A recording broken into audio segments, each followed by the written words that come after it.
What's up, guys? Jamie from Pallet here with another video. This is probably going to be one of my favorite videos to date because I hit Legend. So you've already seen it from some of my other videos that you saw I hit Legend based on stuff that was on screen. I know at least one person who's followed my YouTube channel asked me to go ahead and make a Legend set video, and so that's what this is going to be. And I'm going to show you the final set where basically I was within reach but needed at least 4 or 5 wins to go ahead and seal the deal and make sure. In some cases a 3-2 could have gotten me there, depending on the elo of the people involved that I was matching against. But what I really needed was at least 4. So I want to give you a little bit of background before we dive in here. By now you may have seen on my channel I released a video about hitting expert on Rise to the Occasion's live stream on Twitch with the Smash team, as I call it, which is Umbreon, Nidoqueen, and Defense Deoxys. So big shout out to them. They both do offer coaching. They both do also showcase a lot on their Twitch streams. So do check the links in my description in this video for more info on that. And they're also just really amazing players. So just big shout out to both of these guys. I mean, they're amazing. Without interacting with them this season, I probably would not have hit Legend. And I did hit Legend on my own, but what I learned from each of them up to the point of hitting Expert in various ways, like attending streams, getting coached by Rise on his stream. And so again, I'm just very thankful to have been able to interact with him in those ways, because I don't think that I would have hit Legend had I not tried to, of course, reflect on my own skills in battles, but also interact with people who have already done this. You know, that's something that's very helpful. So if you want to hit Legend, consider that as an option. Consider networking with people who have hit Legend, and even if coaching is not an option for you, consider again the different ways in which you can try to learn from people who are also reflecting on their own battle skills and who have done this before. Okay. So the day that I did hit Legend, I was at like 29-16 starting elo, which was looking good. Like I was like, all right, 5 sets, just need basically 70, 80 points or whatever to hit it. Not 70. Don't be bad at math, Jamie. Come on. I needed like 80 something points. First 2 sets went 2-3. So I fell back into the high 1800s, maybe 1890s. And I was super discouraged. I put some music on that I could listen to help calm me while I was battling, but also kind of like get me amped up at the same time. It's hard to describe music that can do that, but it can. And then I just said, I gotta go for this because I want to do this before Great League ends. And while I'm recording this video in into November here when Great League is out, this was actually Great League before it ended, right before Halloween Cup, or as Halloween Cup was debuting. So that's when I hit Legend, but yeah, the day started rocky. So I want to bring that up because your day could start rocky in your sets and it doesn't mean you won't hit Legend. Basically my 3rd set, I had a 5-0. My 4th set, I think, was either a 3-2 or a 4-1. And so that's what brought me to this set that we are about to dive into now. So with that said, let's go for it. I'm going to play these at normal speed because I want to be able to comment through these. Okay. Also, you're going to be able to see that these have some queue times. So I'm queuing up with the Smash team, Umbreon, Nidoqueen, DD, let's go.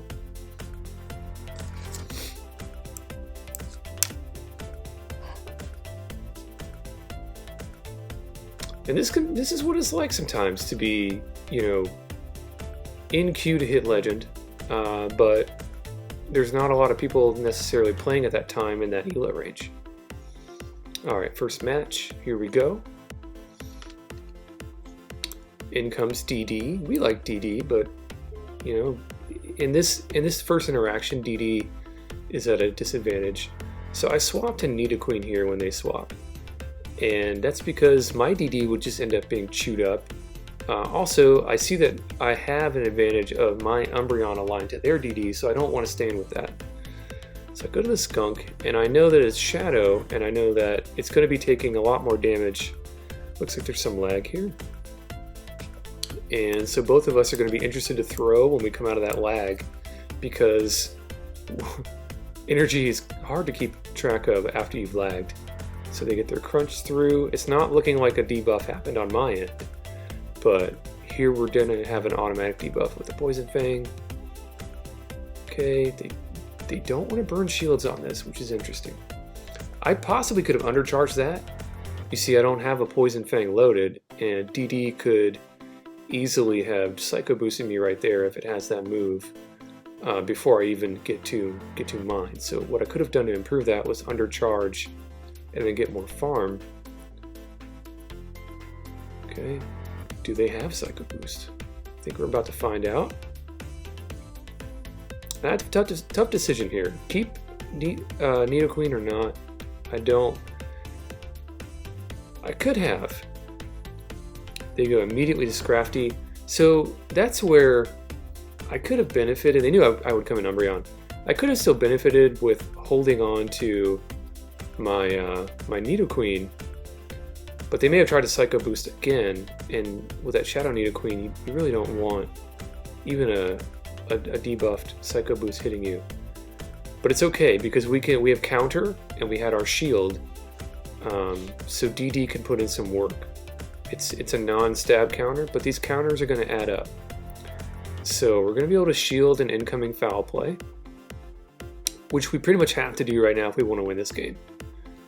And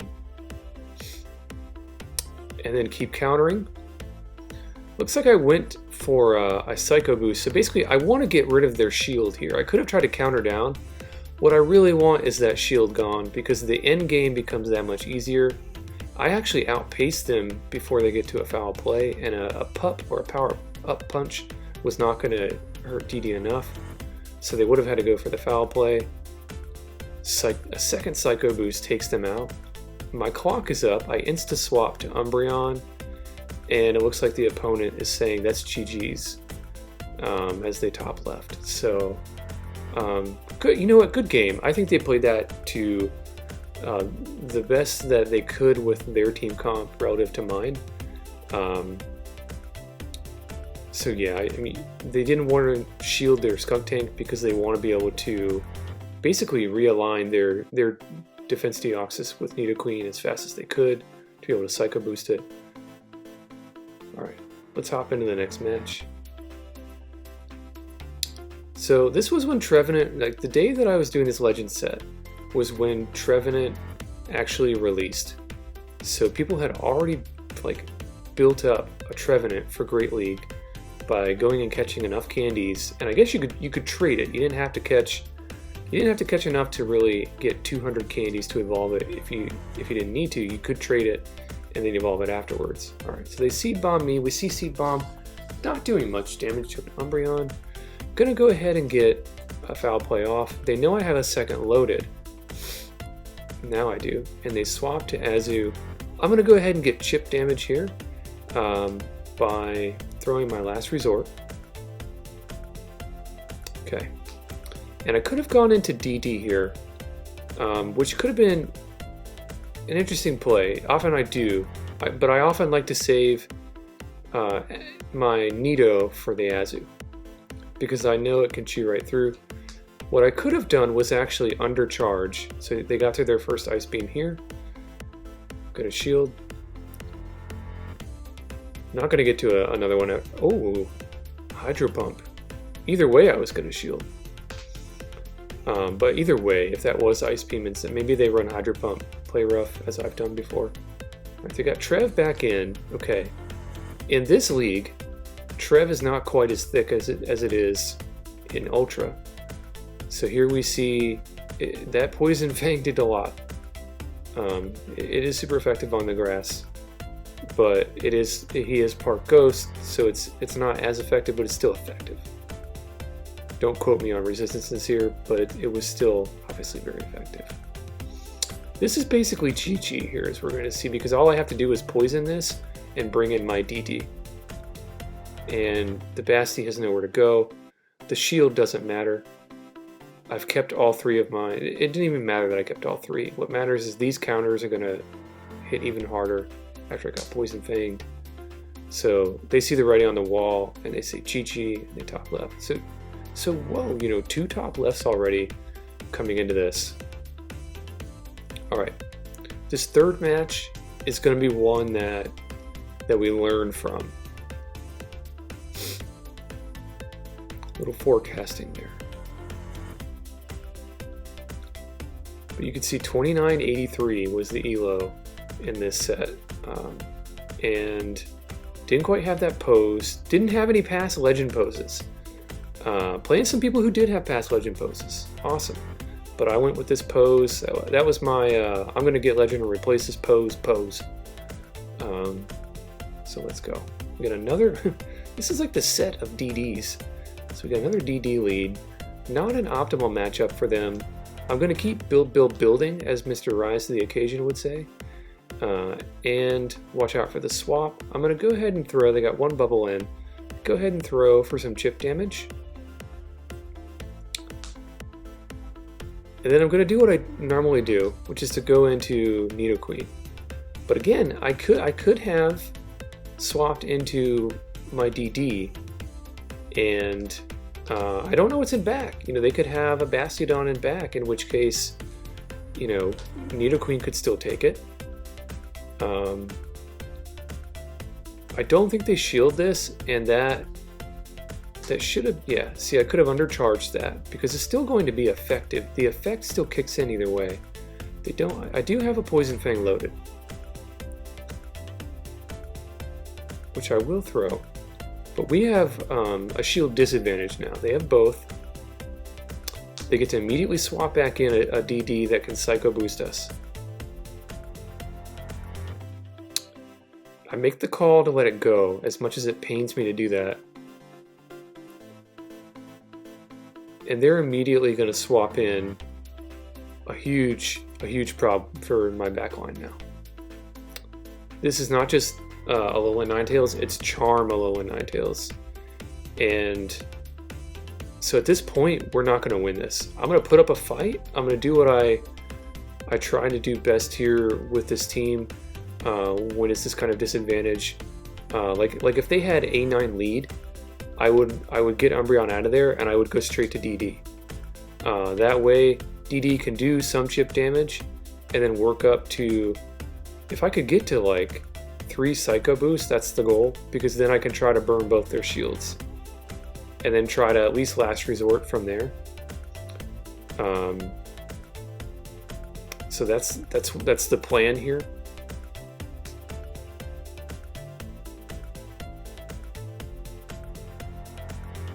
At this point in the game, we didn't know their line. Ooh, don't even get to that third one, which could have been very helpful. I get to use this shield, but the real issue is this DD in their backline still has energy, and it's gonna end. I'm getting chewed up right here. Plus, it can counter me down. I don't know that I'm gonna be able to get to 2 foul plays, which is probably what I would need to take DD out at that range, and they have an energy lead on me anyway. So it's not even CMP. They actually beat me. I couldn't even hit the button. Yeah, they get to Thunderbolt me. 1 foul play wouldn't have KO'd, I think, from that range anyway. It would have done a lot, but it would have taken a whole bunch of snarls afterwards, or it would have taken it would have taken another foul play. All right. So I learned from that match that DD is another potential swap for going into an Azu, and sometimes that early in the game you gotta make a decision. And if they do have a Charmer in the back, you wanna be able to line Nido to it. Okay, so I'm gonna keep going into the next match. So we're 2-1 into this set. We're 3 matches into this set. We've won 2. I just lost 1. The 2 we won were top lefts, so they felt pretty good. So my mindset when I was playing this was like, okay, let's just try to. I've lost 1. Let me at least salvage a positive set, so that way if I have to hit Legend tomorrow, I will. So that's the goal. Is play these 2 out and try to at least win one of these. Okay, so they got Lickitung out of there because the licks are just not going to do much damage to Umbreon. Okay, despite the fact that I just lost a game for going Nido, I took a risk here and I went Nido. I could have gone in with the DD, but I figure if this is a Medi and we just saw a Licky, is there a Steel in their back line, or is there like an Azu in their back line? In which case I thought, okay, Nido can definitely clean up with these Poison Fangs and Poison Jabs on Medicham. They're going to come back in Licky, I predict, and they do. It's got that bulk, but whatever they have in back may not want to see these Poison Fangs either, which makes me think, maybe there's something back there that doesn't want to see these Poison Fangs. So my timer's up, and I have to consider options. I could try to shield and save Nido for later. I tank it and I save Nido for later. Now we're going to start doing some counter damage. And this is where DD wants to face a Lickitung, where Lickitung's already down HP, and that way, yeah, it's an Azu in back. That way, Lickitung is less likely to be able to lick down DD. So no need to Psycho Boost right now when we can do a super effective hit, even though it doesn't have stab, because Deoxys is not an electric type. But we can do these hits from here. It is worth shielding because we don't want to go back into Umbreon, and we've already got the energy here. At this point, I do start building up these Psycho Boosts and go for it. I'm pretty sure we get a shield here, and then I know that I can get some more damage. I reach for the Thunderbolt. So basically, I was prepared to Psycho Boost and then build back up. If I Thunderbolt, I'm down energy. That was my rationale for doing that. They're pretty close to a move here, but I'm able to get this Poison Fang in real quick. And at this point, I could really come in with Umbreon if I wanted to, because they're not going to one-shot Umbreon. I think I go, yeah, come on, Umbreon. We can get some energy here too, and that way, we can end game this with DD if we absolutely need to. So they go to catch.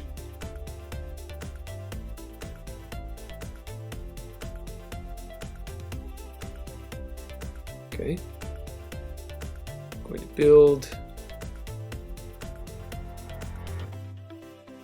And I throw it before they can try to get to like a power whip, because I don't think it would really KO me at that range, but let's get these people.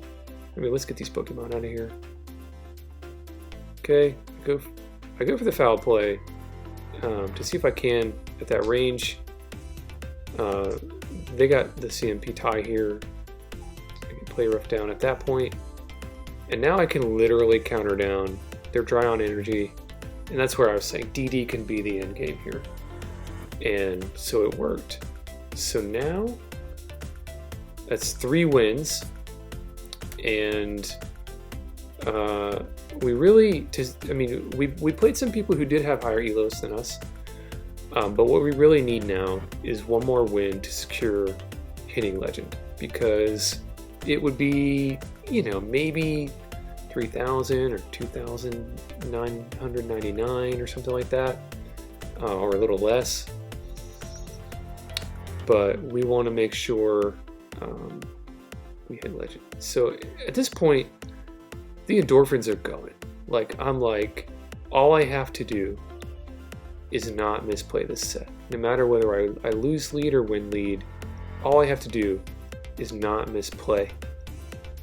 And then I can just hit legend and get the pose and have this, I hit legend first time accomplishment. So this is nerve-wracking, but the endorphins are going when, if you've never gotten this close to legend before, then that's what it's like at this time. It's like, oh man, cue the hype music, because here we go. We're playing somebody who already hit legend, and we got Trevenant lead, which is great. This is great for us. We're in the driver's seat now. Ooh, we're gonna go DD so we can get that counter damage. They wanted to throw counter damage on us. We're gonna throw counter damage on them. Neither one of us dealing super effective actually, these are super effective on Vigoroth, but we're both dealing counters without stab. Okay. Don't really need to shield another body slam. I think I do throw some energy. I probably could have just Psycho Boosted here. Excuse me. Yeah. Though I'm yawning while voicing this right now. That's not the feeling I had while playing this. Okay. We got that out of the way. And I have the opportunity to do a Psycho Boost, but which I know would, affect a Ghost type, but I want to see what a Thunderbolt would do for science here. Since it's the first day I'm facing Trevenant, it's the first day it's out. I know I'm going to get clawed down. So I'm underwhelmed with what a Thunderbolt can do. We're going to wait the clock out, because we know they're going to dip. I dip, you dip, we dip. Put your hands up on my hip. And I go in. At this point, I'm like, I got this in the bag. I'm going to hit legend. And now for sure I know I'm going to hit legend. When they didn't shield that, I only have to burn 1 shield now. Here comes their move. And now I know that I've already seen what we saw in this set, what poison will do to Trevenant. And we've got a full health almost Umbreon. And they see the writing on the wall. You can see the match. So at this point, I'm thrilled, because I'm like, oh my god, this is legend. That's all I could think to go share to other people. This is legend. So what I actually did was I took a screenshot of it. I don't think it's recorded here. I took a screenshot of it, and I went immediately to Smash King. And I said, with this 4-1, boom. And he was like, yo, congrats. And I also went immediately to Rise of the Occasion and messaged him and said the same thing. And he was like, Jamie, Pog. And then I started sharing it in basically all of the Facebook Messenger chats and Discords that I'm in. Here we go for the big reveal.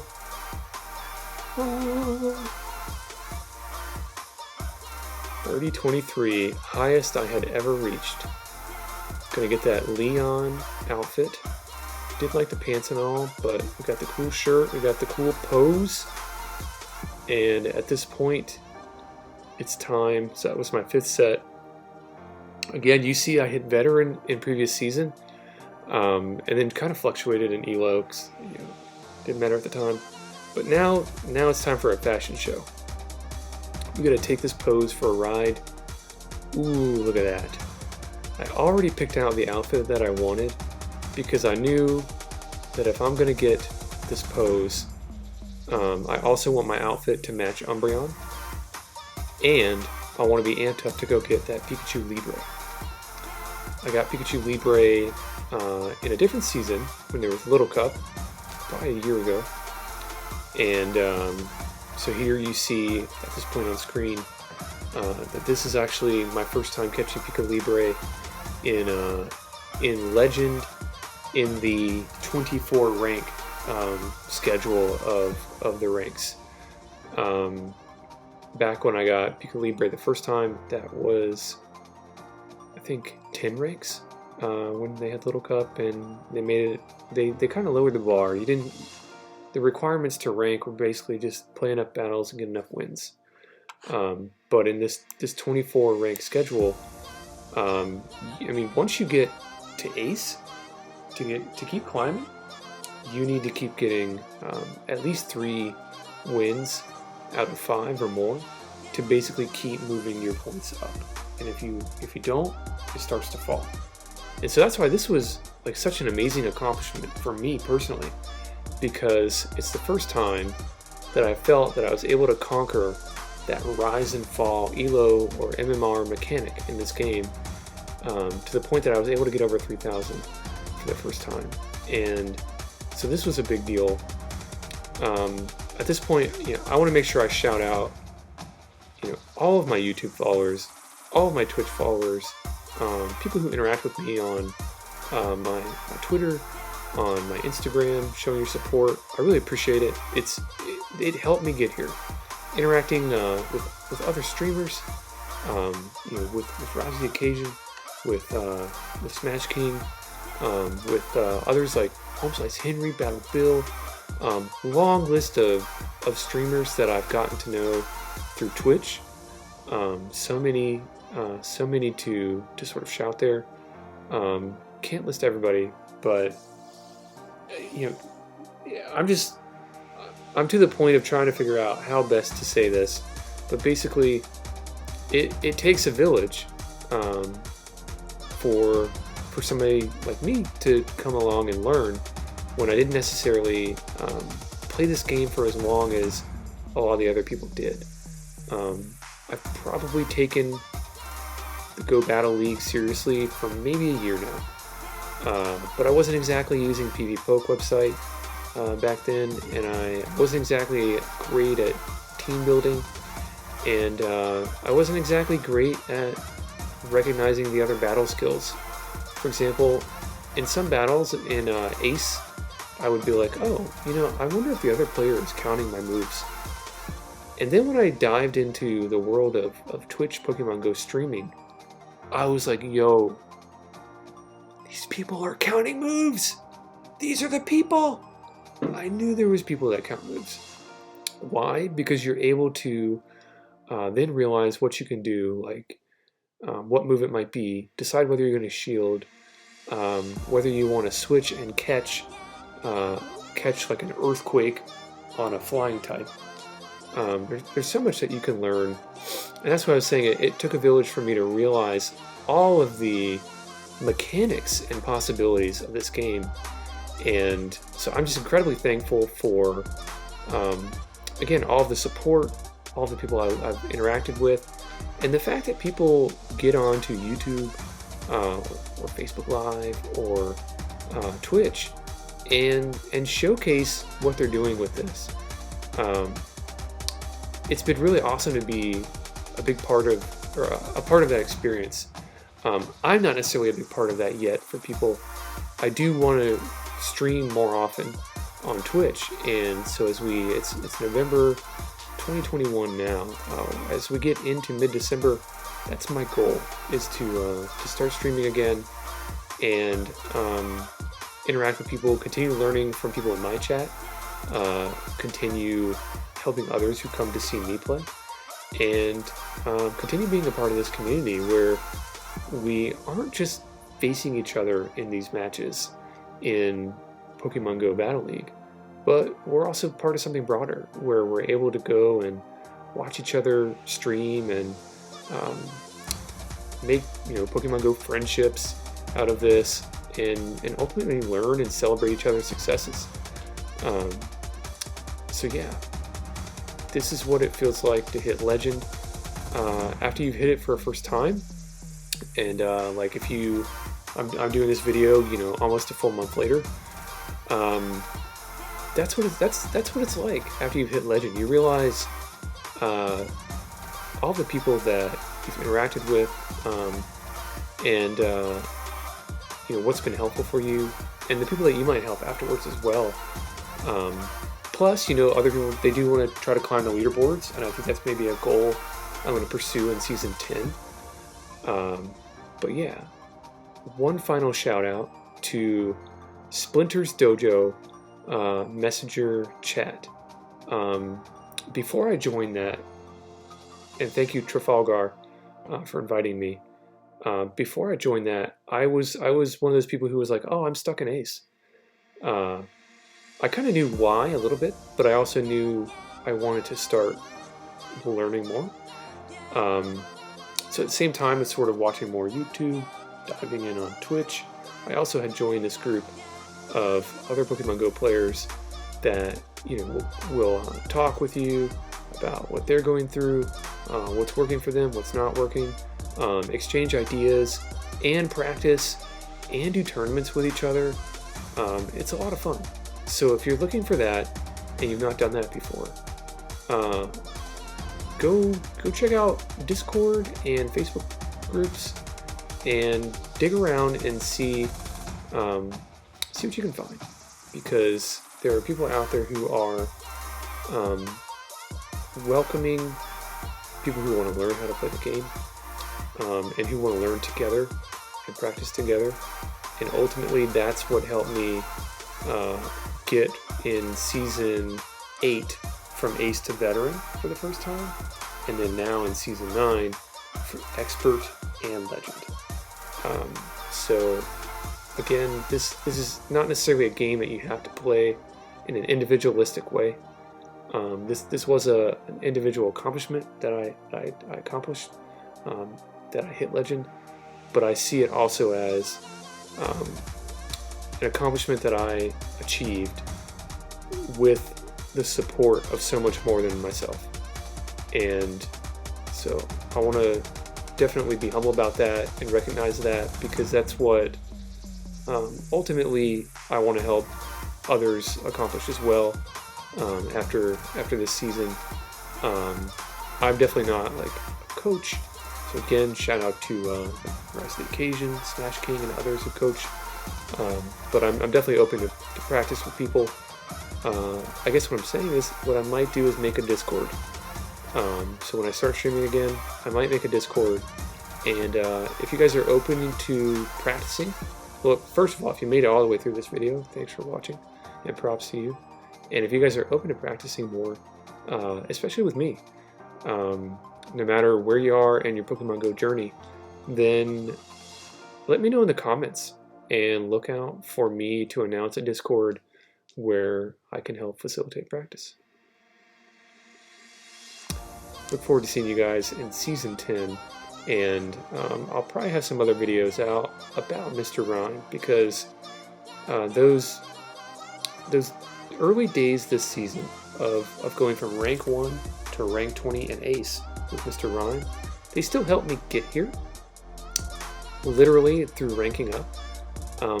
But also, I treated it like a training ground. Like running a spice pick like Mr. Rhyme really did help me learn other mechanics in the game, because to me, I wanted Mr. Rhyme to be positioned to win a lot of these matches, or be positioned to win an advantage and set the team up for success.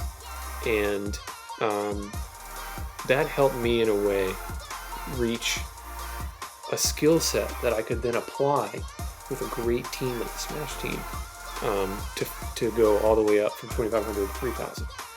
And so again, look out for some more videos about that before the end of this season, which is only a couple of days, and into the beginning of Season 10.